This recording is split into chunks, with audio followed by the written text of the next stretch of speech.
శనివారం తెలంగాణ అసెంబ్లీలో సంధ్య థియేటర్ తొక్కిసలాట ఘటనపై చర్చ సందర్భంగా బాధితురాలి కుటుంబానికి అల్లు అర్జున్ చేస్తానన్న ఆర్థిక సాయం ఇంకా చేయలేదనే విషయం తెరపైకి రావడంతో ఆ విషయం తీవ్ర చర్చనీయాంశంగా మారిన సంగతి తెలిసిందే. ఈ సమయంలో ఓయూ జేఏసీ కీలక డిమాండ్లు చేసింది. ఆదివారం నాడు అల్లు అర్జున్ ఇంటిని ఓయూ జేఏసీ ముట్టడించిన సంగతి తెలిసింది.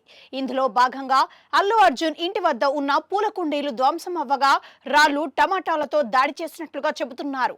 దీంతో అల్లు అర్జున్ ఇంటికి చేరుకున్న పోలీసులు విద్యార్థి సంఘాల నేతలను అదుపులోకి తీసుకున్నారు.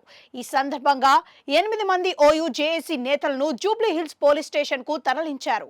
అయితే దాడి జరిగిన సమయంలో ఇంట్లో అల్లు అర్జున్ లేరని అంటున్నారు.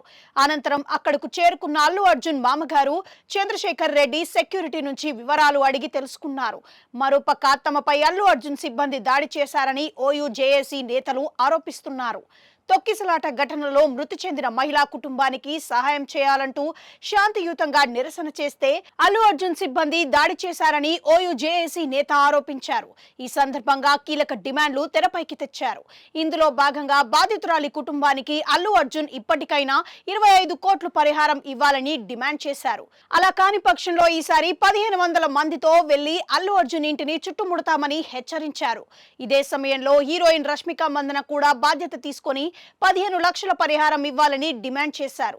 ఈ ఘటనపై తెలంగాణ ముఖ్యమంత్రి రేవంత్ రెడ్డి సీరియస్ గా స్పందించారు. ఇందులో భాగంగా సినీ ప్రముఖుల ఇళ్లపై దాడి ఘటనకు ఖండిస్తున్నట్లుగా తెలిపారు. ఈ సందర్భంగా శాంతి భద్రతల విషయంలో కఠినంగా వ్యవహరించాలని రాష్ట్ర డీజీపీ సిటీ పోలీస్ కమిషనర్ ఆదేశిస్తున్నట్లుగా తెలిపారు.